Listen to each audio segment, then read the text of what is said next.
All right, the Senate's got the replacement for Obamacare pending in its chamber, and they seem to be at a stopping point.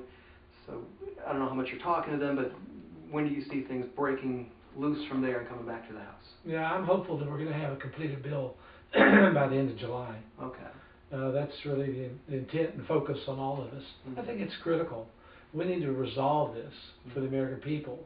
What they have right now, frankly, they don't have coverage. Okay. Well, I know personally some people who didn't have coverage before who got coverage on Obamacare, and then I also know people who, when Obamacare came into play, it caused havoc in their lives and their businesses. So some people are helped, some people are hurt. Let's talk about the coverage. How are you going to make sure everybody's helped? If you have coverage, right, and you have a $5,000 deductible or higher, and you're paying anywhere from $1,000 to $2,800 a month for your premium, that's really not coverage. Right. You can say on paper, yes, I've got coverage, but they really don't have that. Yeah, I agree. And some people actually had a similar situation even before President Obama was elected. They had health insurance through their employer, but they actually couldn't afford to use it because they were lower income. They had co-pays and deductibles that they just couldn't handle.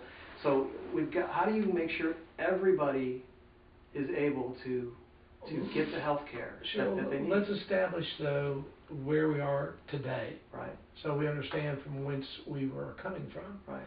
Well, if you have providers like Humana and United and Aetna and Anthem leaving the market, saying we're not going to be involved in these exchanges, and there is no coverage. If Blue Cross Blue Shield, they pulled out of Missouri and Kansas already.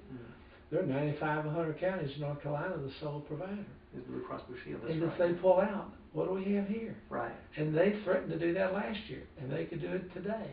Well, so how is the new plan going to prevent what they call the death spiral, where the only people who try to buy insurance are the sickest people or the older people because they're more likely to get sick, and the younger people don't buy the insurance, but the way insurance works is the people who aren't using it kind of subsidize those who do, and then when they get older and need it, the next generation subsidizes them, the next generation subsidizes them. How are you going to Let's make it work? What they're buying, though. Right.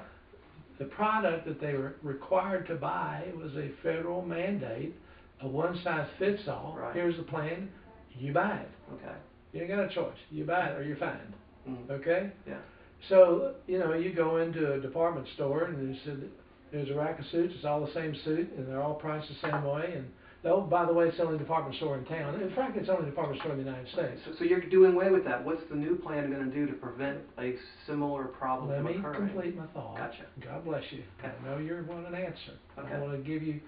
So what the American people have today is a mandated federal program that gives them no choices. Okay?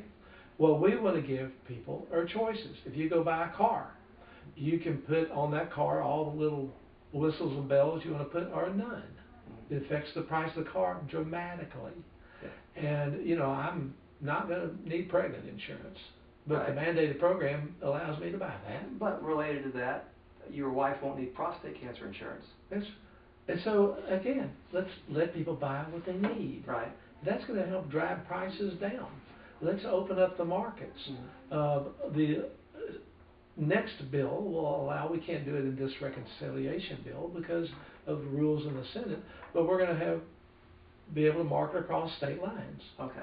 And that drives prices down. Be more competition. Absolutely. Okay. LASIK surgery used to cost $10,000. Today it costs about $800. Why? Competition in the market. There's no competition in a federal mandate. It doesn't exist. We want to take this entire process back to give choices for the American people and remand it back to the states to manage. To let the states allocate those funds.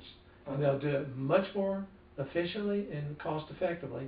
At the same time, we're funding in our bill $135 billion for pre-existing conditions and other special needs. Okay. So it is well funded to address those who have special needs. Okay.